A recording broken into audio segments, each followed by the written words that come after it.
Hi everybody, it's alive! Yes, that's right, Terminator Dark Fate Defiance is indeed alive.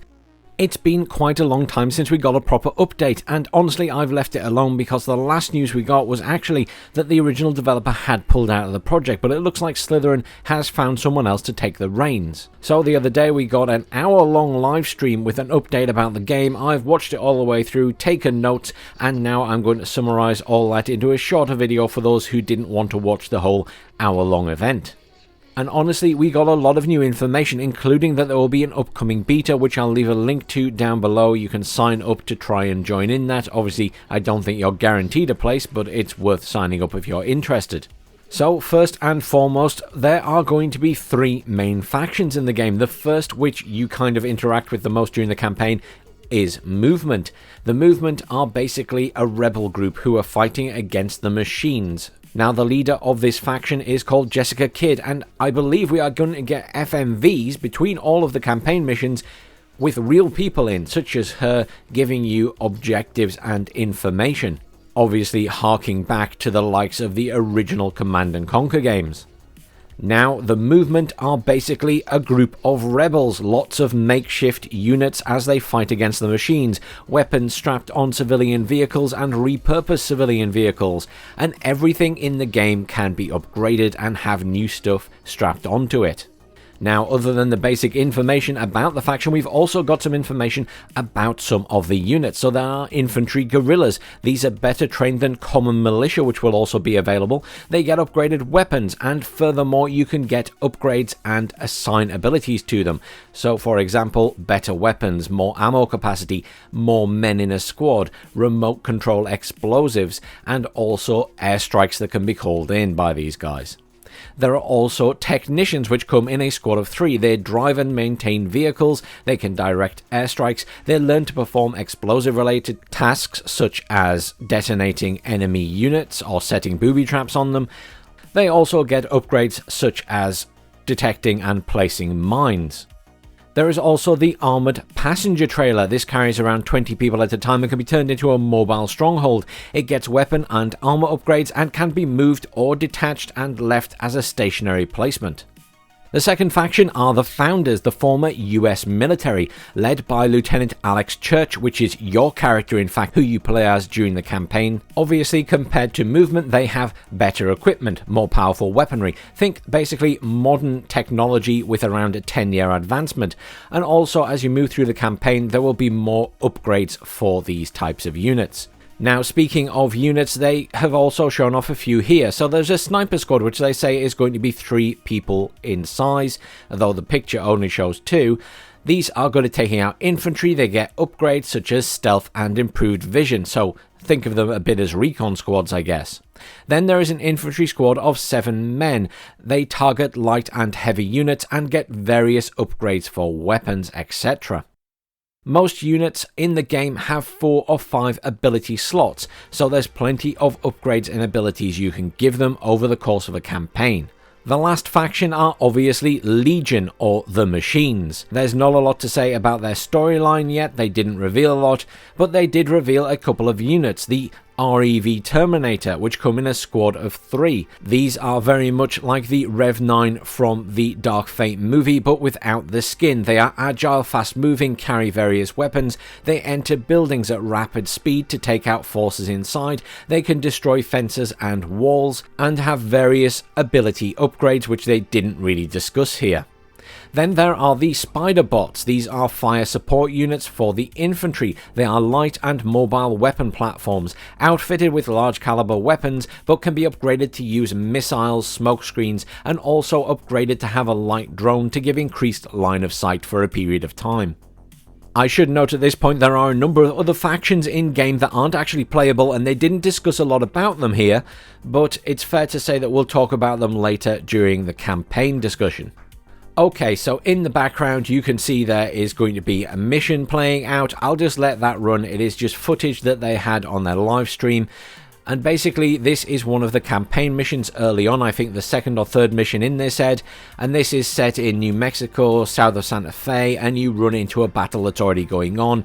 Basically you need to stop a number of Legion convoys crossing the map, and you're going to be assisted by other factions. So most missions will have a number of factions on the map. Not all will be under your control. So here, movement, for example, are under their own power and you're just assisting them. They will act independently of you. Now, they did want to state as well that there are lots of different environments. The guys remembered that early on when they released the first video, everyone was like, oh my god, it's so grey. They want to stress that there are lots of different environments in these missions. Some of them might be grey, some of them are sandy, some of them are probably going to be green. I assume there's going to be snow ones as well. They also noted that there are going to be a variety of mission types. Some will be like RPGs, where you'll be interacting with different factions on one map, trying to either push them against each other or perhaps trying to join forces with them. Some will be more like skirmishes, some are more stealth, but there will be lots of extra side objectives with positive or negative outcomes, and this will relate to further down the line in the campaign as well. So decisions you make early on will affect missions later in the game. Missions also can end in different ways, so you won't see every mission on one playthrough because they won't necessarily lead into another, and sometimes you will have to pick between the mission that you want to do. Now, this game has no base building, but this concept is replaced by the idea that your units carry forward from mission to mission. So if your unit dies, you lose it. However, you'll be able to buy, replace, and upgrade units between missions, and there will be various factions that give access to different types of technology. So again, this goes back to who is on your side, who is not on your side, who you've made friends with and who you haven't made friends with, and all of this plays into what you have access to. As you play the campaign, you will also pick up special individual hero units, and these will stay with you the entire game, and some of them obviously will then affect things later down the line. However, you can also lose them, so they can die, and that will have a different effect further down the line. Basically, these hero units are gone unless you reload the save if they die.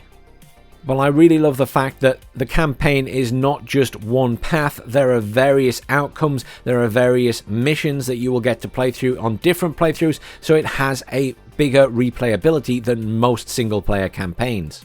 Now we'll kind of go through a Q&A section which covers other bits that were missed perhaps earlier on in the video, because this is stuff that they talked about at the very end while people were asking questions.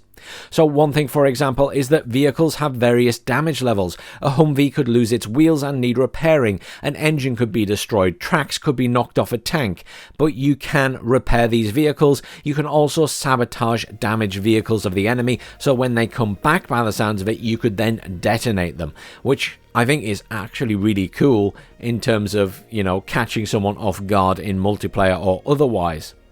But other things where terrain does matter, so higher terrain makes a difference, and also you can hide behind various bits of terrain, and buildings will come in light and heavy variants, so some are safer to be in than others. There are going to be 4 difficulty levels within the game: easy, medium, hard, and Iron Man mode.